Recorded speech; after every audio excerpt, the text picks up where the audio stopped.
Salut à toi l'apprenti conducteur, tu ne sais jamais vraiment quand est-ce que tu dois dépasser ou te rabattre, tu as du mal avec tes rétros, c'est Nassim, ton enseignant de chez Roule Raoul Auto École, et à la fin de cette vidéo, tu t'approcheras un peu plus vers ton permis de conduire.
Alors, ça roule? Ça roule. Avant qu'on démarre, souviens-toi que tu trouveras la fiche de compétences correspondant à cette procédure et directement à partir de ton tableau de bord si tu es inscrit chez Roule Raoul. Et si tu veux en savoir plus sur Roule Raoul, le lien vers notre site internet est dans la description de la vidéo. Alors, comment ça marche ? Tout d'abord, souviens-toi que cette compétence est ma préférée parmi les plus de 60 qu'on a développées. Pourquoi ? Parce que je l'ai réalisée avec tout un tas d'élèves et à chaque fois, j'ai eu d'excellents résultats. Cette compétence, elle va te permettre d'éviter d'avoir peur sur autoroute et sur voie rapide, de comprendre le positionnement des voitures, leur manège si je puis dire, de réussir à t'insérer, à te rabattre et même en ville, tu verras, les choses vont être largement facilitées. D'ailleurs, si tu n'as pas vu notre vidéo sur l'insertion autoroute, le lien est juste au-dessus, je t'invite à aller la regarder. Commençons tout d'abord par comprendre la distance du véhicule dans les rétroviseurs intérieurs et extérieurs. Dans le rétroviseur de gauche, par exemple, le véhicule de gauche est sur la voie immédiatement à proximité, celle de gauche. Le véhicule de gauche est parfaitement aligné avec le mien puisqu'il est au milieu dans mon rétroviseur intérieur. Il est donc derrière moi. Et à droite, eh bien le véhicule de droite et sur ma droite, naturellement. On estime ici que les véhicules sont relativement loin. Maintenant, lorsqu'ils sont proches, tu remarqueras plusieurs choses. Pour le véhicule du milieu, celui qui se trouve derrière moi, on aperçoit beaucoup mieux les passagers à l'intérieur de ce véhicule. On est par exemple capable de distinguer leur sexe, leur couleur de peau ou leur nombre, entre autres. Pour les véhicules à gauche et à droite, en revanche, on ne voit plus qu'une partie de leur carrosserie. Alors bien sûr, c'est une image figée pour le moment, mais on peut probablement dire qu'ils sont en train de nous doubler. Maintenant, pour le rétroviseur extérieur. Ici, je ne traiterai que le rétroviseur de gauche, mais tu verras, c'est exactement la même logique pour celui à droite. Le véhicule qui était derrière moi dans le rétroviseur intérieur, et bien sur le rétro extérieur à gauche, on n'en distingue qu'une petite partie. De plus, il est en hauteur sur la vitre du rétro, un peu plus haut, et il est petit. On estime donc qu'il est loin. La voiture à gauche, celle qui était tout à l'heure dans mon rétro intérieur, on peut voir qu'elle est suffisamment loin puisqu'on la distingue complètement et elle est toujours située sur la voie immédiatement à gauche. Lorsque les véhicules sont proches maintenant, eh bien le véhicule qui est derrière moi, si tu regardes bien, il est plus grand. Bien entendu, on parle de sa partie visible puisqu'il est derrière moi. Mais il est plus grand, il occupe plus de place sur la vitre et en plus, il est beaucoup plus bas. Il est donc derrière moi, il s'est rapproché. Tandis que la voiture rouge, eh bien maintenant, je n'en vois qu'une partie dans mon rétroviseur. Je peux donc estimer, même si c'est une image figée, qu'elle est en train de dépasser. En tous les cas, je ne vais pas pouvoir me rabattre à gauche et dépasser. C'est impossible pour le moment. Alors maintenant qu'on a vu les généralités, je te propose d'étudier la procédure. Et oui, parce que dans le monde réel, il n'y a pas d'arrêt sur image. L'image défile. Et tant mieux, puisqu'il y a une corrélation mathématique entre la vitesse, la distance et le temps. La vitesse est égale à la distance divisée par le temps. Mais détends-toi, on va pas faire des maths. Tu vas voir, la procédure, elle est très simple. Et elle se décompose en 4 phases. Phase 1, je vais prendre une première photo du rétroviseur. Phase 2, je vais revenir sur ma trajectoire pendant 2 secondes. Et oui, souviens-toi que la trajectoire, c'est primordial d'arriver à la tenir. Et le seul moyen, c'est de revenir avec les yeux devant toi sur la route. Phase 3, je vais contrôler à nouveau. Et enfin, en phase 4, eh bien en fait, je vais analyser la différence entre les 2 photos que j'ai prises mentalement. Et le tour est joué. Je saurai si je peux dépasser ou me rabattre en sécurité. Et la seule question à laquelle tu dois répondre dans ta tête, c'est la suivante. Est-ce que l'usager va plus vite, moins vite, ou est-ce qu'il a la même vitesse? Allez, maintenant on part sur la route et je te montre tout ça. Ok, c'est parti les apprentis, on se lance. Allez, là je vais d'abord effectuer une insertion. L'insertion on l'a faite les amis, n'hésitez pas à regarder la vidéo qu'on a faite sur l'insertion. Ok, là je contrôle mon rétroviseur. Allez, je vous fais la procédure, je signale à gauche, j'accélère en utilisant toute la puissance du véhicule. Je cherche ma place, je vois qu'il n'y a personne sur mon emplacement à moi. Je contrôle une dernière fois l'angle mort et je m'insère. Allez, maintenant ce que je vais faire, c'est que je vais accélérer la vitesse maximum autorisée, 90 km/h ici. Je vais stabiliser ma vitesse et je vais chercher à dépasser le camion devant moi. Pourquoi? Parce que le camion, il me gêne et en tout cas, je suis en train d'aller beaucoup plus vite que lui, visiblement.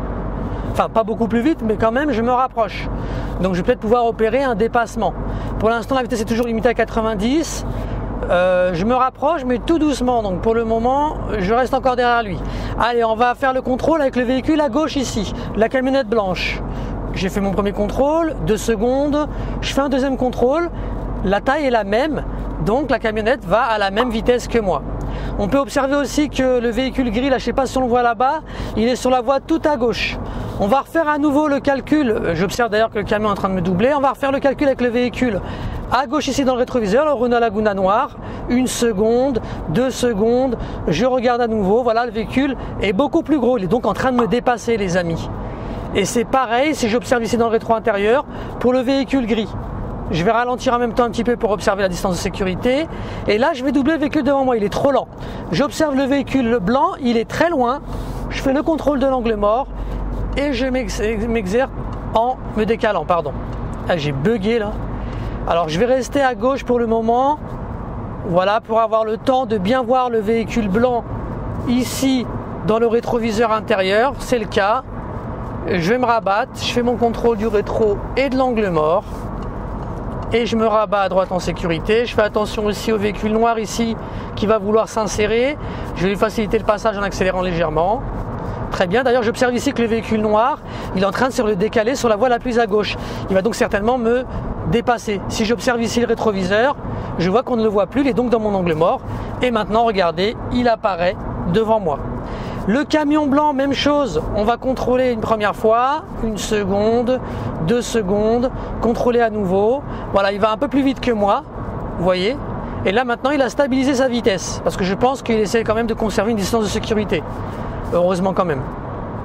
Je continue ma trajectoire et moi justement en parlant de distance sécurité, je fais la même chose. J'observe une longue distance sécurité, en tout cas suffisante pour ne pas avoir de danger avec le véhicule de devant. Et là d'ailleurs, j'observe que le poids lourd, il vient de dépasser par la gauche. Voilà, je ralentis. Et vous voyez la puissance de cet exercice, les amis, c'est qu'il vous permet en fait d'avoir une vraie lecture de ce qui se passe autour de vous sur voie rapide. Une fois que vous allez maîtriser cet exercice, je vous promets, vous allez vous amuser. Allez, je vais direction Marne-la-Vallée-Créteil, je vais donc me rabattre à droite. Je fais un contrôle du rétro ici. Pas de voiture à droite. Je vois que la seule voiture qu'il y a, elle est derrière moi. Vous voyez, regardez bien, elle est bien dans le milieu du rétroviseur, donc derrière moi. J'observe une nouvelle fois, je signale à droite, bien entendu. Je fais un contrôle de l'angle mort et je me rabats. Et d'ailleurs, maintenant, je vois bien en observant ici à gauche, dans le rétroviseur, que la voiture Ford Focus, je ne sais pas si c'est une Ford, mais elle est là, vous voyez, elle arrive. Si je compte 2 secondes et je regarde à nouveau, vous voyez, elle est en train de me dépasser. Elle disparaît pour l'angle mort et ensuite elle réapparaît devant moi. Pareil les amis, je fais le même exercice ici. Alors là c'est plus difficile parce qu'il y a un virage. Je compte 1 seconde. Alors, le véhicule est parti par la gauche, je regarde à gauche. Là il est en train de me dépasser, on le voit carrément. Hein. Voilà, on voit bien que sa vitesse elle augmente parce qu'on voyait bien que en fait, la taille du véhicule grossissait de plus en plus dans le rétroviseur. Là sans avoir à attendre les 2 secondes, le véhicule allait largement plus vite que moi. Rappelez-vous les amis, très important, ce que vous cherchez à savoir c'est si le véhicule est plus gros, moins gros, ou en tout cas plus petit ou moins petit, ok, ou qui a la même taille que les 2 photos mentales que vous avez prises. Là ici je vais devoir aller direction Paris-Créteil, je vais donc me signaler à gauche, je vais contrôler une première fois le rétroviseur, j'ai pas de voiture qui arrive sur ma voie, je contrôle l'angle mort et je me rabats sur la voie du milieu. Attention, j'ai pas terminé ma manœuvre puisqu'on va Paris-Créteil les amis. Et comment on sait que les deux voies sont différentes? On le voit grâce à la ligne discontinue très large. Allez, je perds pas une seconde, c'est bientôt la ligne continue. J'observe ici, je vois qu'il n'y a pas de voiture sur ma voie. L'autre voiture, elle est sur les deux voies d'à côté. Je contrôle l'angle mort et je me rabats. D'ailleurs, on peut observer, regardez qu'elle va beaucoup plus vite que moi. Et elle me double. Allez, j'accélère les amis, je vais monter à 90 km/h cette fois-ci. Allez, j'observe le véhicule à gauche dans le rétroviseur, je reviens sur ma trajectoire, 1 seconde, 2 secondes. J'observe à nouveau, vous voyez, il est beaucoup plus gros. Il est donc en train de me doubler. Et en même temps, il est en excès de vitesse. Vous avez capté, je crois qu'il n'y a pas besoin de vous faire un dessin. Je continue. Là, je peux observer aussi, je peux m'amuser ensuite. Vous voyez, par exemple, dans mon rétro intérieur, je vois que le véhicule qui est derrière moi, c'est un petit camion. Vous pouvez vous amuser une fois que vous commencez à bien cerner le truc. Essayez d'aller plus loin dans votre analyse. Essayez de chercher la couleur du véhicule, la taille du véhicule, quel type de véhicule c'est. Pourquoi pas s'il y a des gens à l'intérieur, combien ils sont, etc., etc.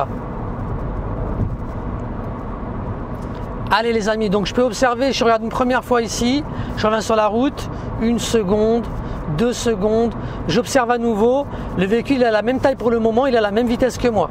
D'ailleurs, je peux même observer ici, le faire avec le rétro extérieur, la voiture noire là-bas, avec les feux de croisement allumés, 1 seconde, 2 secondes, j'observe à nouveau, elle est légèrement plus grande. Si j'ai un doute, j'attends encore et je observe à nouveau une fois. Et vous voyez qu'on voit bien qu'elle va plus vite que moi. Elle est suivie par un véhicule blanc de marque Volkswagen et par un utilitaire de marque Renault, je crois, qui est aussi en train de me dépasser. D'ailleurs, la Volkswagen, regardez, elle s'est rabattue derrière moi parce qu'elle va probablement sortir à droite. On peut l'observer ici, vous voyez, et elle oublie son clignotant en plus. Vous voyez, elle est bien en train de sortir. C'est un exercice extrêmement puissant les amis. Je vous promets que perso, c'est vraiment mon préféré. C'est celui que j'adore faire avec les élèves parce qu'on voit derrière après une très nette progression. Allez, j'observe ici, je vois un véhicule noir, 1 seconde, 2 secondes, j'observe à nouveau, voilà, il est en train de me dépasser.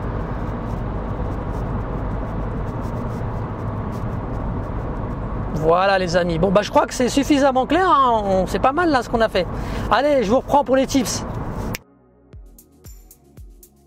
Allez, c'est parti pour les tips. Donc en numéro 1, n'oublie pas, si jamais tu fais des écarts de trajectoire, c'est simplement parce que tu regardes trop longtemps tes rétros. Tu restes collé sur tes rétroviseurs et tu quittes la route des yeux trop longtemps. N'oublie pas, on prend des photos. En numéro 2, attention aux motos. C'est pas exactement comme les voitures, elles vont beaucoup plus vite. Donc elles accéléreront beaucoup plus dans ton rétroviseur intérieur. Extérieur, peu importe lequel, mais dans tous les cas, fais attention, c'est pas comme une voiture. Si tu t'habitues à la vitesse des voitures, car en général elle a sensiblement la même, celle des motos est bien différente, donc sois prudent, elles peuvent te surprendre. En numéro 3, maintenant c'est les poids lourds. Les poids lourds c'est le contraire du coup. Les poids lourds, si tu veux, ils sont très lents, donc ça veut dire que même quand ils opèrent un dépassement, t'as le temps de les voir arriver, d'accord? Donc pour les poids lourds, c'est assez différent. Simplement attention, si jamais par exemple tu effectues un dépassement ou un rabattement, quand tu vois un poids lourd arriver, fais très attention, il faut jamais te rabattre pile poil devant sa cabine parce que un poids lourd, un chauffeur quand il est dans sa cabine, il a un angle mort important vers l'avant, sous sa cabine, d'accord? Donc fais attention à ne jamais coller à l'avant un poids lourd lorsque tu te rabats ou tu dépasses ou même tu t'insères. Et enfin au numéro 4, attention, il faut stabiliser ton allure avant de faire l'exercice. Sinon, ça n'a pas de sens. Rappelle-toi que toi, tu as un point de référence. Un point de référence, lui, doit toujours avoir la même vitesse. Sinon, il n'y a pas de logique. Donc, ne roule pas à 60 sur une autoroute. En plus, tu risquerais d'être dangereux. Tu dois rouler à la vitesse maximum autorisée, bien entendu, en prenant en compte, je le rappelle, des vitesses jeunes conducteurs. Voilà. Voilà, c'était Nassim, ton enseignant de chez Roule Raoul Auto École. J'espère que cette vidéo t'a plu. Mon objectif aujourd'hui, c'était de te faire comprendre comment évaluer la vitesse et la distance d'un usager sur voie rapide, autoroute, mais même en ville. Si ça t'a plu, mets un pouce vers le haut et n'oublie pas de t'abonner à notre chaîne en activant les notifications pour être prévenu des prochaines vidéos qui arrivent. Voilà. Tu peux aussi nous suivre sur nos différents réseaux sociaux, notre groupe privé sur Facebook aussi, notre compte Instagram. Et n'oublie jamais, si tu passes ton permis de conduire, passe-le avec Roule Raoul Auto École. À très vite.